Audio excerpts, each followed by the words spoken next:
Sophie, for you first. What distinguishes Dark Phoenix from other films you've done in the past? Well, from other films that I've done in the past, I've never worked so much with visual effects. I don't think I've ever had such an extensive storyline in 2 hours or however long this movie is. This was definitely an emotional roller coaster, and I've never felt as challenged as I have on this movie. Sorry, Jessica, what was it about Dark Phoenix that made you decide to appear for the first time in an X-Men film? The thing about Dark Phoenix that really made me excited to join this film is that the last time it was made, it was a secondary storyline, and I like that the focus is really on Jean Grey and her journey in discovering her Dark Phoenix power. I was excited to do this film because I wanted to work with Simon Kinberg, who's a friend of mine.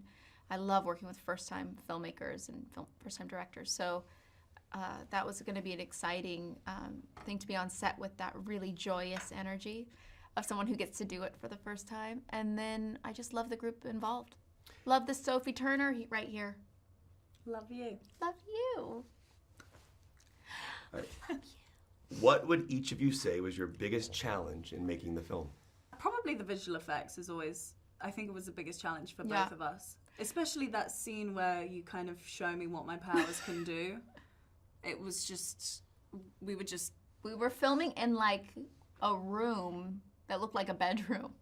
And we were told, like, this is the scene where my character shows her like how powerful she is.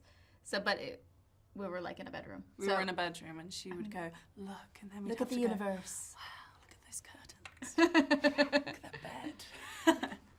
All right, now I'm switching gears. This is going to be like a two-part question in regards to this, but first part of it is going to be looking at the scope of something like a Game of Thrones. What was the first episode, your first scene you ever shot in that show, and the last scene you shot? Oh, the first scene I ever shot was... First day of work. You were nervous, you showed up, you thought, oh, how am I going to be today? I think it was a feast scene where all the characters were kind of present in Winterfell. It was the first episode, feast scene, and Arya flicks pigeon pie at my face. That's all I kind of remember. And then the last scene I ever shot was when we had kind of the council and we decide on Bran becoming king, and I say, the North will be independent. That was Queen the of the last North, thing you Queen shot? of Yeah, the that was the North. last thing I shot, and those were my last words spoken. The North will remain an independent kingdom as it was for thousands of years. Isn't that cool? So cool. Yeah. And in full circle, first scene you shot in Dark Phoenix and last scene you shot in Dark Phoenix. If it's spoilery, we can edit it for another time, but do you have a first and last scene you shot on that day? Yes. First scene I shot was with Ty in the bedroom.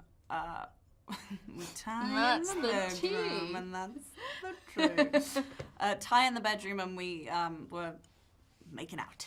But it was like the least emotionally challenging scene for me, so it actually felt kind of like, Yeah. oh, this is fine. And then the last scene, oh, I remember a scene with Jen that I can't talk about. I like the ominous ending of our interview.